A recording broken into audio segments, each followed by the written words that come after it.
Olá, tudo bem? Eu sou o professor Wilson e hoje, no vídeo de economia, vamos falar sobre o modelo liberal. Vamos entender sobre o que significa o modelo liberal e também as suas características. Então, vem junto aí comigo no aprendizado. Vamos lá?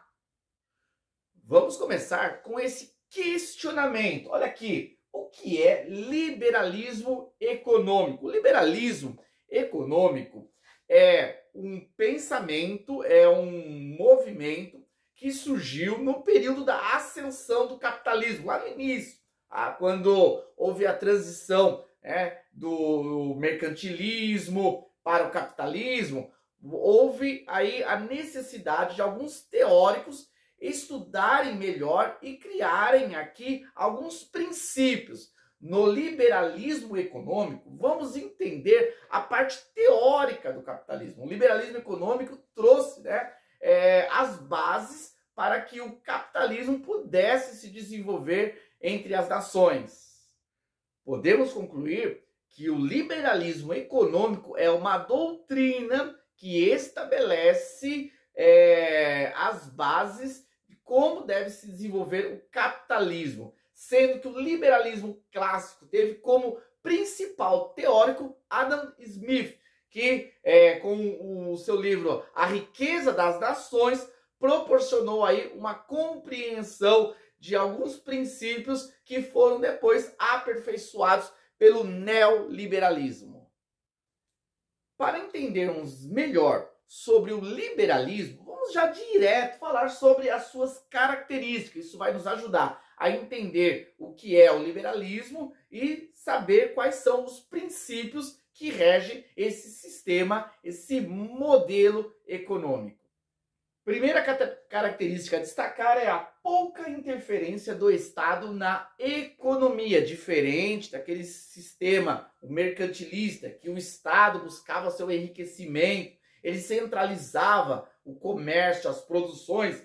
No liberalismo, há a ideia de que o Estado precisa existir, pode interferir, mas que essa interferência seja pouca. Então, o Estado não tem tanta autonomia sobre as ações comerciais, sobre as produções. Nesse caso, essas produções elas passam por um âmbito não público, mas sim privado. A pouca interferência do Estado foi comprovada ao longo da história como importante para o crescimento econômico. Os países que ainda hoje têm o Estado ele intervém de forma muito mais consistente na economia, são países que têm a sua parte econômica fragilizada. Já os países onde o Estado não possui essa interferência tão maçante, há uma economia melhor.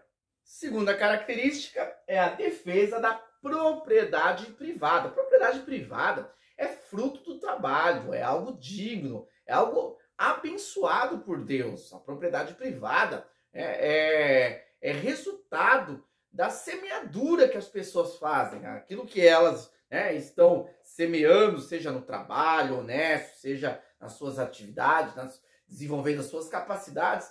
É natural que eles tenham isso como resultado. Então, a propriedade privada é o resultado das conquistas do trabalho. Tá? Dentro da questão da propriedade privada, existe até a questão da herança, que muitos criticam, porque que os ricos acabam sendo privilegiados, porque os seus filhos vão herdar a herança dos seus pais, como se isso fosse algo injusto, algo errado. Não é injusto, isso é bíblico. A herança é uma bênção, que vai fortalecer as famílias, que traz essa relação de paternidade. Nós vamos herdar nossos pais, os bens, é uma coisa lícita, correta. Então, voltando aqui para o liberalismo, a questão da propriedade privada é destacada. Então, a valorização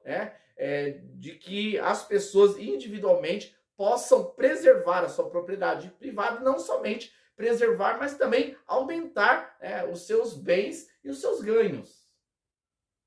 A questão da livre concorrência é importante. No caso do liberalismo, não há aquela questão do monopólio, né? Como se o Estado tivesse uma estatal ali, uma empresa, e ela tivesse um monopólio sobre aquela produção. Então ela controlaria os preços, as compras, as vendas, né? Então teria, no caso do liberalismo, o quê? A livre concorrência. Então o mercado vai privilegiar aqueles que sabem executar um trabalho melhor, de uma forma mais eficiente e com preço mais justo, mais interessante para o consumidor. Portanto, quanto maior é a concorrência, nós vamos ter mais possibilidades, mais oportunidades de compra, e tendo mais oportunidades, o preço também vai ser mais baixo. Portanto, a livre concorrência, ela alimenta o mercado e favorece na economia.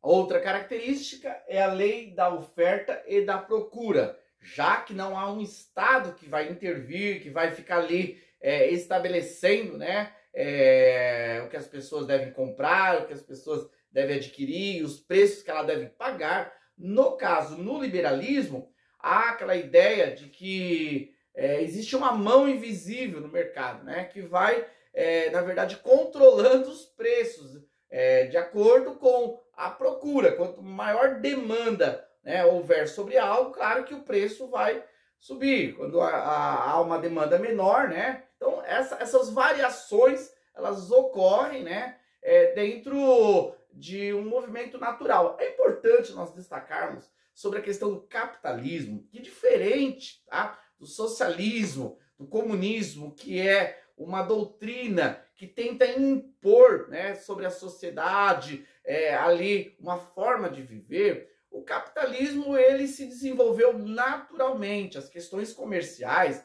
elas já existiam lá dos primórdios da humanidade. A questão da troca, as formas eram um pouco diferentes, mas já havia essa questão da preservação da propriedade privada e da questão da comercialização. Então, nesse caso, o capitalismo, né, o liberalismo, ele não é uma imposição, ele simplesmente vai surgir naturalmente do desenvolvimento, do progresso das nações. E a última característica aqui a destacar, não que não exista outras, né, mas dentro desse vídeo, só para a gente entender melhor, nós podemos falar também sobre a liberdade individual. Nesse caso, o liberalismo, o próprio nome já traz dessa questão da ênfase da liberdade. O liberalismo, ele valoriza a liberdade individual, o esforço, a potencialidade de cada um. Então todos, né, na verdade, devem desenvolver a sua economia a partir das suas condições, dos seus esforços. Então a liberdade individual, ela é preservada, ela é extremamente importante, né, como desenvolvimento econômico. Então, nesse caso, diferente do socialismo, que enxerga muito a questão do coletivismo, olha tudo como fosse uma massa só, no liberalismo não. Há a questão da importância da individualidade. Não pode haver um rei, um Estado que tem um monopólio sobre todos. Não, as pessoas individualmente devem se desenvolver e se crescer economicamente a partir das suas ações e das suas realizações. É isso aí, galera. Espero que tenham curtido aí esse conhecimento sobre o liberalismo, o modelo liberal econômico, e que vocês possam estar aí continuando nos acompanhando aí nessa série. No próximo vídeo da série sobre economia, vamos falar sobre o neoliberalismo. Vamos aprofundar um pouco mais sobre esse modelo econômico que tem sido hoje muito atuante e eficaz nas principais economias mundiais. Não esquece de deixar um like aí para nos ajudar e também já se inscrever no nosso canal para estar acompanhando os nossos vídeos. Aguardo vocês para a nossa próxima videoaula. Até mais!